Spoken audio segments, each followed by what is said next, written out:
அல்லாஹு தஆலா இந்த உலகத்துல மனிதனுக்கு 2 வகையான உபதேசத்தை விட்டுருக்கான். முதலாவது உபதேசம் பேசக்கூடிய உபதேசம், அதுதான் குர்ஆன். இந்த குர்ஆன்ல முன் சென்ற சமுதாயங்கள் எப்படி வாழ்ந்தாங்க, அவங்க எப்படிலாம் இருந்தாங்க, அவங்களுடைய வாழ்க்கை எப்படி இருந்துச்சு, அவங்க என்ன செஞ்சாங்க, இதெல்லாம் பற்றி அல்லாஹ் தஆலா குர்ஆன்ல சொல்றான். அவங்க இந்த மாதிரி செயல்லாம் செஞ்சாங்க, அதை மாதிரி நீங்க செய்யாதீங்க. அவங்க இந்த மாதிரி செயல்லாம் நன்மைகள்லாம் செஞ்சாங்க, அது மாதிரி நீங்க செய்யுங்க அப்படின்னு சொல்லிட்டு பேசக்கூடிய ஒரு உபதேசம். இரண்டாவது உபதேசம் என்னன்னு சொல்லி சொன்னா பேசாத உபதேசம், அதுதான் மரணம். ஒரு மனிதன் மரணிச்சிட்டான் அப்படின்னு சொல்லி சொன்னா அவனால பேச முடியாது, அவனால கேட்க முடியாது, எதுவும் செய்ய முடியாது. இந்த மரணம் இருக்குது, அது மனிதனுக்கு எந்த நிலையிலும் எப்ப வேணாலும் வரும். அல்லாஹ் தஆலா குர்ஆன்ல சொல்றான், குல்லு நஃப்ஸின் ஸாயிகத்துல் மௌத், ஒவ்வொரு ஆத்மாவும் மரணத்தை சுவைத்தே தீரும் என்று அல்லாஹ் தஆலா குர்ஆன்ல சொல்றான். இந்த மரணம் இருக்குதே, பெருமானார் ஸல்லல்லாஹு அலைஹி வஸல்லம் அவங்க பல ஹதீஸ்ல சொல்லியிருக்கிறாங்க, யார் அறிவாளின்னு சொல்லி சொன்னா யார் இந்த உலகத்துல தன்னுடைய மரணத்துக்கு பின்னாடி உள்ள வாழ்க்கைக்காக அமல் செய்யறாங்களோ அவங்கதான் அறிவாளி அப்படின்னு சொல்லிட்டு பெருமானார் ஸல்லல்லாஹு அலைஹி வஸல்லம் அவங்க சொன்னாங்க. ஒரு பெரிய அரசர் இருந்தார். அவர் ஒரு பெரிய அரண்மனையை கட்டிட்டு ஒரு பெரியாரை கூப்பிட்டு சொன்னாரு, இந்த அரண்மனையில ஏதாவது குறை இருக்கான்னு பாருங்க அப்படின்னு சொல்லிட்டு சொன்னாரு. அந்த பெரியாரும் அந்த அரண்மனையை ஃபுல்லா சுத்தி பார்த்தாரு. சுத்தி பார்த்துட்டு அந்த அரசர்கிட்ட சொன்னாரு, இந்த அரண்மனையில எந்த குறையும் இல்லை, ஆனா ஒரே ஒரு குறை மட்டும் இருக்கு அப்படின்னு சொல்லி சொன்னாரு. உடனே அந்த அரசர் கேட்டாரு, அப்படியா, என்ன குறை சொல்லுங்க, நான் உடனே அந்த குறையை சரி செஞ்சிடறேன். அதுக்கு அந்த பெரியார் சொன்னாங்க, இல்ல அந்த குறையை உங்களால சரிப்படுத்த முடியாது. அப்படி என்ன குறை அப்படின்னு சொல்லிட்டு அந்த அரசர் கேட்க அந்த பெரியார் சொல்றாங்க, அதுதான் மரணம்.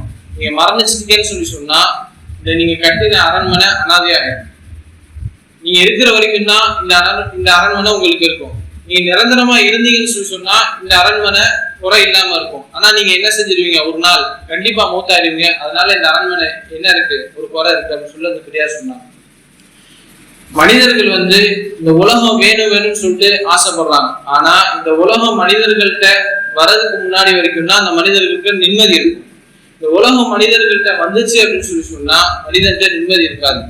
இந்த உலகம் வந்ததுக்கு பின்னாடி எந்த அளவுக்கு நிம்மதி கிடைக்கும்? அந்த மனிதனுக்கு இந்த உலகம் கிடைச்சி அவருக்கு இந்த உலகத்துக்குள்ள செல்வங்கள் கிடைச்சிச்சு அப்படின்னு சொல்லி சொன்னா அவர் அல்லாஹ் சொன்ன பாதையில செலவழிச்சான்னு சொல்லி சொன்னா அவருக்கு நிம்மதி கிடைக்கும். ஆனா பெரும்பாலான நபர்கள் என்ன செய்யறாங்க, செல்வம் வந்ததுக்கு பின்னாடி தன்னுடைய வாழ்க்கையை எல்லாத்தையும் மறந்துடுறாங்க.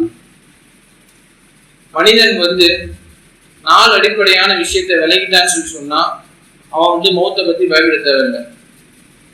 முதல் விஷயம் என்னன்னு சொல்லி சொன்னா ஒவ்வொரு ஆத்மாவுக்கும் அதற்கு நிர்ணயிக்கப்பட்ட ரிஸ்க் கண்டிப்பா சேரும்.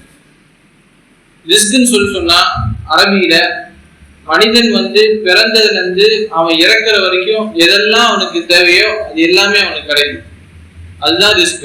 ஆக முதல் அடிப்படையான விஷயம் என்னன்னு சொல்லி சொன்னா ஒவ்வொரு மனிதனும் தனக்கு நிர்ணயிக்கப்பட்ட ரிஸ்க் கண்டிப்பா கிடைச்சிடும். அல்லாஹ் தஆலா எதை நிர்ணயிச்சிருக்கானோ அது அந்த மனிதனுக்கு என்ன செஞ்சிடும், கண்டிப்பா கிடைச்சிடும். அதை விளங்கணும். ஒரு ஊர்ல ஒரு சம்பவம் நடந்துச்சுன்னு சொல்லுவாங்க. என்னன்னா ஒரு நபர் மௌத்தாயிட்டார். மௌத்தாயி அவரை குளிப்பாட்டி கஃபன்லாம் செஞ்சு வச்சுட்டாங்க. கஃபன்லாம் செஞ்சு வச்சதுக்கு பின்னாடி டக்குனு அவர் எந்திரிச்சு உட்காந்துட்டாரு. மௌத்தாயிட்டாரு, கஃபன்லாம் செஞ்சதுக்கு பின்னாடி என்ன செஞ்சுட்டாரு, எந்திரிச்சு உட்காந்துட்டாரு. உட்கார்ந்ததுக்கு பின்னாடி எனக்கு இடியாப்பமும் ஆட்டுக்கால் பாயான் வேணும்னு கேட்டார். இடியாப்பமும் ஆட்டுக்கால் பாயான் வேணும்னு கேட்டார்.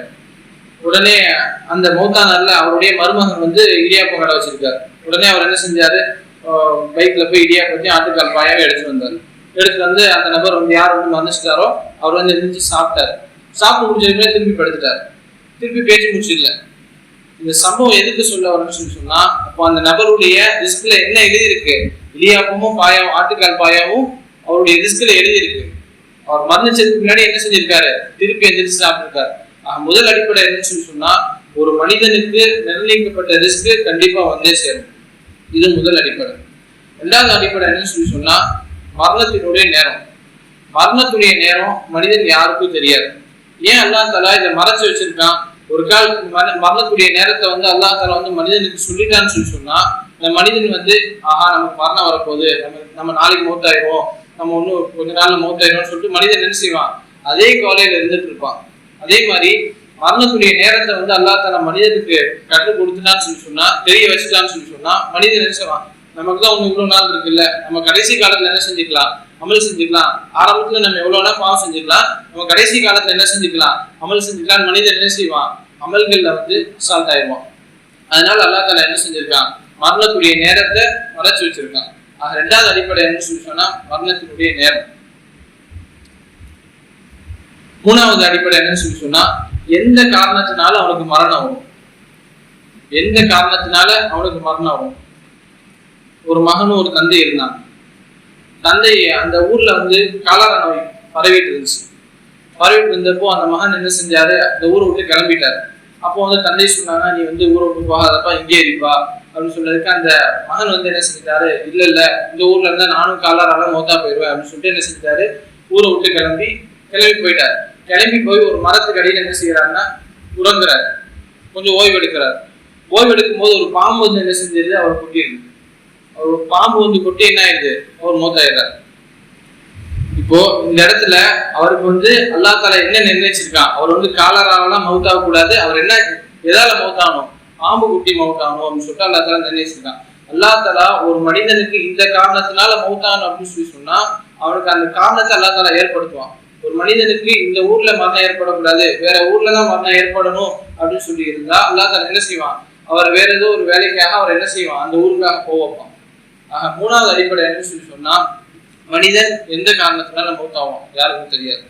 அடுத்து நாலாவது அடிப்படை என்னன்னு சொல்லி சொன்னா, மனிதன் எந்த ஊர்ல மௌத்தாவான், இந்த ஊர்ல மௌத்தாவானா இல்ல வேற எந்த ஊர்ல மௌத்தாவான் அப்படின்னு சொல்லிட்டு யாருக்கும் தெரியாது. மாலிக் ரஹ்மத்துல்லாஹி அலைஹி அவங்க பெரிய மார்க்காரிங்க, அவங்க வந்து மதீனால மௌத்தாகணும்னு சொல்லிட்டு ரொம்ப ஆசைப்பட்டாங்க.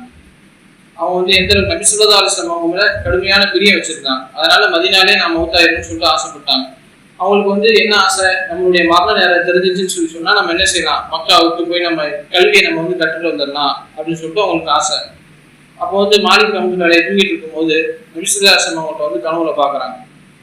கனவுல பார்த்தோன்னே நபி ஸல்லல்லாஹு அலைஹி வஸல்லம் அவங்க வந்து கனவுல பார்த்தோன்னே மாலிக் ரஹ்மத்துல்லாஹி அலைஹி கேட்கறாங்க நபி ஸல்லல்லாஹு அலைஹி வஸல்லம் அவங்கள்ட்ட, இந்த மாதிரி நான் வந்து எங்க மௌத்தாவேன், நான் வந்து மதீனால மௌத்தாவணும்னு ஆசைப்படுறேன், நான் எப்போ மௌத்தாவேன்னு சொல்லிட்டு நபி ஸல்லல்லாஹு அலைஹி வஸல்லம் அவங்கள்ட்ட கேட்கறாங்க. நபி ஸல்லல்லாஹு அலைஹி வஸல்லம் வந்து கனவுல வந்து 5 காட்டிட்டு போயிட்டாங்க, அப்படி விரல காட்டிட்டு போயிட்டாங்க. இதுக்கு என்ன விளக்கம் மாலிக் ரஹ்மத்துல்லாஹி அலைஹி அவங்களுக்கு தெரியல. அந்த காலத்துல இருந்த கனவுக்கு விளக்கம் சொல்லக்கூடிய நபர்கிட்ட போய் ஒரு தூதுவர் அனுப்பிச்சு கேட்கறாங்க.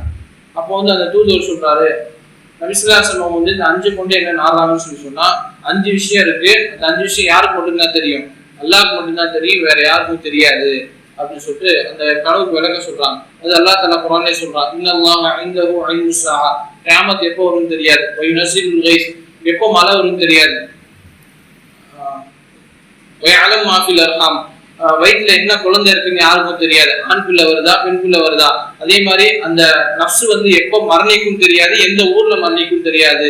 இந்த 5 விளக்கத்தை யார் சொல்லிடுவா, அந்த கனவுக்கு விளக்கம் சொல்றவங்க சொல்லிடுவாங்க. சொன்னாலே வந்து மாலிக் ரஹ்மத்துல்லாஹி அவங்க வந்து சொல்லிடுவாங்க.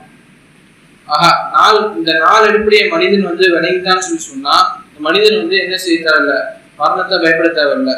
எந்த கோட்டையில இருந்தாலும், அதான் இன்னைக்கு ஒரு ஆயத்து, ஐனமா தக்கூனும் இன்றைக்குமுல் மௌத்து வலவ் குன்தும் ஃபீ புரூஜின் முஷ்யதா, நீங்கள் எப்படிப்பட்ட உறுதியான கோட்டையில இருந்தாலும் மரணம் வந்து உங்களை என்ன செஞ்சிடும், அடைஞ்சிடும் அப்படின்னு சொல்லிட்டு குர்ஆன் அல்லாஹ் தஆலா சொல்றான்.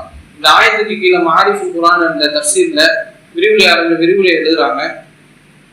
ஒரு பெண்மணி இருந்தாங்க, அந்த பெண்மணி வந்து ஆமிலா இருந்தாங்க, அதாவது அவங்க வந்து குழந்தை பெற்றெடுத்தாங்க. குழந்தை பெற்றெடுத்ததுக்கு பின்னாடி அவங்களுடைய சாதிக்கிட்ட அவங்களுடைய பணியாளர்கிட்ட சொல்றாங்க, போய் நெருப்பு வாங்கிட்டு வாங்கன்னு சொல்லி சொல்றாங்க. அந்த பணியாளர் நெருப்பு வாங்குறதுக்காக போறாரு. நெருப்பு வாங்குறதுக்காக போகும்போது திடீர்னு ஒரு உருவம் தோன்றுது. ஒரு உருவம் முன்னாடி வந்து இந்த மாதிரி அந்த பெண்மணி எந்த குழந்தைய பெற்று எடுத்துருக்காங்க, ஆண் பிள்ளை பெற்று எடுத்துருக்காங்களா அல்லது பெண் பிள்ளை பெற்று எடுத்துருக்காங்களா அப்படின்னு சொல்லிட்டு அந்த உருவம் கேட்குது. அதை வந்து சொன்னாங்க, பெண் பிள்ளை பெற்று எடுத்துருக்காங்க. அப்படியா, நான் சொல்ற விஷயத்த நல்லா ஞாபகம் வச்சுக்கோங்க அப்படின்னு சொல்லிட்டு அந்த உருவம் சொல்லுது. இந்த மாதிரி இந்த பெண் இருக்குல்ல, இந்த குழந்தை பிறந்திருக்க அந்த குழந்தை வந்து 100 பேர்ட்ட சினா செய்யும், 100 பேர்ட்ட விபச்சாரம் செய்யும். இந்த பெண்ணு வந்து இந்த குழந்தை வந்து சிலந்தி கொட்டி தான் இந்த குழந்தை வந்து மௌத்தாகும்னு சொல்லிட்டு அந்த உருவம் வந்து சொல்லி போய் மறைஞ்சதுக்கு அப்புறம் இந்த நபர் என்ன செய்யறாரு, சாதிகளுக்கு அந்த பணியாளர் என்ன செய்யறாரு, கத்தி எடுத்து அந்த குழந்தைய வைத்து கிழிச்சிடுறாரு. கிழிச்சு அந்த குழந்தை வந்து மௌத்தாயிடுச்சுன்னு நினைச்சிட்டு அவர் கிழிச்சிட்டு ஓடிடுறாரு. அவர் வந்து கடல் ஓரமா ஓடி அவர் வியாபாரம் செய்ய ஆரம்பிச்சிடறாரு. இந்த தாய் என்ன செய்யறாங்க, அந்த குழந்தையோட தாய் அந்த வயிற்றை வந்து கிழிச்சு அந்த குழந்தைய வந்து என்ன செஞ்சிடறாங்க, காப்பாத்திடுறாங்க. கொஞ்ச நாள் இப்படியே போயிட்டு இருக்கு. அவர் என்ன செய்யறாரு, அவர் வியாபாரம் செஞ்சு பெரிய பணக்காரர் ஆயிட்டார். திருப்பி என்ன செய்யறாரு, தன்னுடைய சொந்த ஊருக்கே வராரு. எதுக்கு வராரு, நிக்கா முடிக்கணும், திருமணம் முடிக்கணும்னு சொல்லிட்டு வராரு. வர வழியில ஒரு மூதாட்டியை பாக்குறாரு.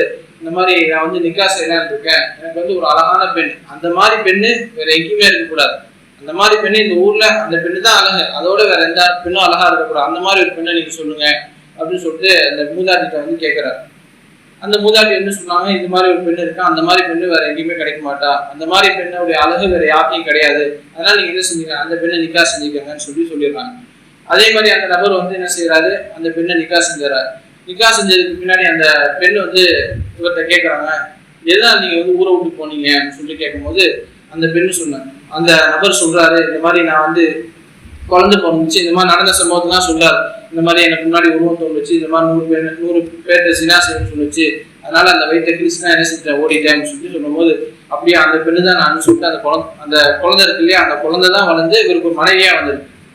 அப்போதான் அந்த குழந்தை சொல்லுது, அதாவது அந்த பெண்ணு சொல்லுது, மனைவி சொல்றா, நான் தான் அந்த பெண்ணு, வேணா என்னுடைய இதை பாருங்க, நீங்க கிழிச்சு அடையாளம் இருக்குன்னு சொல்லிட்டு அதே மாதிரி தூக்கி காட்டுறேன். அதுக்கப்புறம் மனைவியா போயிட்டார்ல, அதனால அந்த கணவர் என்ன செய்யறாரு, இப்போ 2 விஷயம் சொல்லிச்சு. ஒண்ணு, 100 பேர்கிட்ட சினா நீ 100 பேர்கிட்ட சினா செஞ்சிருக்கியான்னு கேட்கிறாரு மனைவிட்ட. ஆமா எனக்கு கணக்கு தெரியல, செஞ்சிருப்பேன் அப்படின்னு சொல்லிட்டு மனைவி சொல்றான். அப்போ இன்னொரு விஷயம், 2 விஷயம் சொன்னா. இன்னொரு விஷயம், நீ வந்து சிலந்தி குத்தி தான் மௌத்தாவா அப்படின்னு சொல்லிட்டு அந்த உருவம் சொல்லிச்சு. அப்போ நீ என்ன செய்யணும், உன்னை வந்து நான் பாதுகாப்பா வைக்கணும்னு சொல்லிட்டு என்ன செஞ்சாரு, அவர் வந்து பெரிய ஒரு அரண்மனை மாதிரி ஒரு கோட்டை மாதிரி கட்டாரு, எந்த பூச்சி எதுவுமே உள்ள வராத மாதிரி என்ன செய்யறாரு, கட்டிடுறாரு. கட்டி மனைவி வந்து அதுக்குள்ள வச்சிடுறாரு. அவர் ஒரு தடவை அந்த ரூம்குள்ள போய் படுத்திருக்கும் போது சிலந்தி வந்து அந்த சைடா போகுது, அந்த அரண்மனைக்குள்ள சிலந்தி போகுது. சிலந்தி போனோம்னா அந்த மனைவி பார்த்து சொல்றாங்க, இந்த சிலந்தினாலதான் எனக்கு வந்து மௌத்து சொல்லிச்சு, இந்த சிலந்தி என்னை அடிக்கிறேன் பாருங்க அப்படின்னு சொல்லிட்டு கணவர் என்ன செஞ்சாரு, அந்த சிலந்தியை அடிச்சிட்டாரு. சிலந்தி அடிச்சதுக்கு பின்னாடி அந்த சிலந்தி மௌத்தாயிடுச்சு, சிலந்தி செத்துருச்சு, செத்து கீழே விழுந்துருச்சு. செத்து கீழே விழுந்தோடனே இந்த பெண்மணி என்ன செய்யுது, இந்த சிலந்தினாலே எனக்கு வந்து மௌத்து வர போகுதுன்னு சொல்லிட்டு காலால மிதிக்கிறாங்க. காலால மிதிக்கும் போது அந்த சிலந்தியுடைய விஷம் காலுக்கு ஏறி இந்த பெண்ணை என்ன செஞ்சிடறா, மரணிச்சிடறான். இந்த சம்பவம் எதுக்காக சொல்ல வரோம் அப்படின்னு சொல்லி சொன்னா, எல்லா குர்ஆன்ல சொல்றாங்க இல்லையா, ஐனமா தகுனு யுத்ரிக்குமுல் மௌத்து வலவ் குன்தும் ஃபீ புரூஜின் முஷய்யதா, நீங்கள் உறுதியான கோட்டையில இருந்தாலும் மரணம் உங்களை கண்டிப்பாக வந்தே தீரும், அது எந்த காரணமாக இருந்தாலும் சரி. அல்லாஹ் தஆலா எந்த காரணத்தை உங்களுக்கு நிர்ணயித்து வைத்திருக்கிறானோ அந்த காரணத்தை கொண்டு என்ன ஆகும், மரணம் வந்தே தீரும் அப்படின்னு சொல்லிட்டு அல்லாஹ் தஆலா குர்ஆன்ல சொல்லுவான். மரணம் இருக்குது, அது வந்து எல்லா மனிதர்களையும் வந்து அடையக்கூடியதா இருக்கு. அதுக்காக நம்ம என்ன செய்யணும் அப்படின்னு சொல்லி சொன்னா, உலகத்துல மறுமையுடைய வாழ்க்கைக்காக நம்ம என்ன செய்யணும், அமல் செய்யணும். அப்படி அமல் செஞ்சோம்னு சொல்லி சொன்னா நம்மளுடைய வாழ்க்கை வெற்றி அமையும். இன்ஷா அல்லாஹ் நம்மளுடைய அமல் செய்யலாம் இன்ஷா அல்லாஹ்.